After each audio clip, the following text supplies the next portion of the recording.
Nagasini faatau harri guyyaa sanbataati bakka geessan hundi keessanuu guyyaa boqonnaa guyyaa itti waaqayyo waaqeffataa ooltanii guyyaa sammuun keessa itti boqotu hojii namaas kan hojjettanii akkasuma hojii dhuunfaa keessanis kan hojjettanii guyyaa irra guyyaa addaa gooftaa Yesuus guyyaa torbaffaa guyyaa boqonnaa taasisee jira akkasuma hundi keessaniyyuu guyyaa irra namni itti deemee wal arguu danda'u nagaa wal gaafachuu danda'u bakka geessanis hin jedha. Nagasini faatau hunduma keessanii fi akkuma beekamarraa baay'ee roobee biyyi nani jiru kuni roobni isaa baay'ee roobee jechuudha. Kanaaf roobutti baay'een gammadee waaqayyo rooba kana nuuf fiduutti baay'een gammadee jechuudha. Akkasuma immoo warri biyya namaa keessa jirtanii guyyaa sanbataa kana bakka geessanii bakkuma jirtanitti waaqayyo nagaa isinii kennee guyyaa irratti guyyaa isinii dabalee guyyaa kana ga'utti baay'ee gammada. Akkasuma warri nagaa hin qabne immoo ammallee nagaa isiniif haa ta'u isiniin jedha. Biyya kana immoo subscribe naa taasisaa na jajjabeessaa baay'een isin jaalladha hundi keessan jechuudha.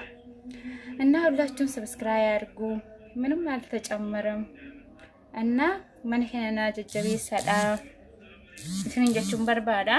Warroonni lammataamoo jechuu barbaadu warroonni biyya baatanii abdii kutattanii abdiin kutatina maal jennaan amma yeroo baay'ee namni otoo biyya jiraadhee itooni biyya galee jedha. Biyyi lafaa biyyuma lafaati lafuma jirtanitti jawaattanii goobazii taatanii waaqayyoon kadhachaa hojii keessatti cimuu qabdu malee abdii kutuu hin qabdanii. Biyyi lafaa biyyuma lafaati. Biyyas ta'ee asis iddoo jiraannus ta'ee biyyoota garaagaraa keessa kan jiraatanii biyyi haaraan isa samii gubbaa ta'e malee biyyi lafaa biyyuma lafaati lafuma jirtanitti jabaadhatii gammachuudhaan jiraadhaa isiniin jedha. Baay'een isin jaalladha. Subscribe keewwama dabalaan jiru jechuudha. Ijoollee Oromoo hundi keessa subscribe naa taasisaa. Innaa kana baay'ee namatti tola. Jechiin dabarfachuu barbaadu kanuma. Baay'een isin jaalladha. Isinis immoo subscribe naa taasisan jedhee abdiin qaba. Guyyaan isin kadhadha jechuudha. Maa dabalaan jiru. Naa taasisaa ta'anis immoo waan babbareedu isin hojjedha. Na jabeessitanii na isin komentii barreessan. Bakka ani doomii afaan Oromoffaa kun addunyaarra hin jiru moo hin jechaadha bara. Moo nama afaan kana hin beeknetu jira laata jechaan jira yoo amma hin jedhu jira isin dhageessisaa jirtu. Kanaaf komentii illee naa barreessaa.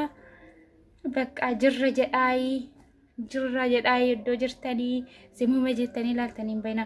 Hullachuun yaalachuun boota komentuu ጽፉ ደግሞ subscribe አድርጉ ዩቲዩብ አሳድጉ። እኔ ሁልጊዜ ስንት ቪዲዮ ሰራሁት ምንም አልተጨመረም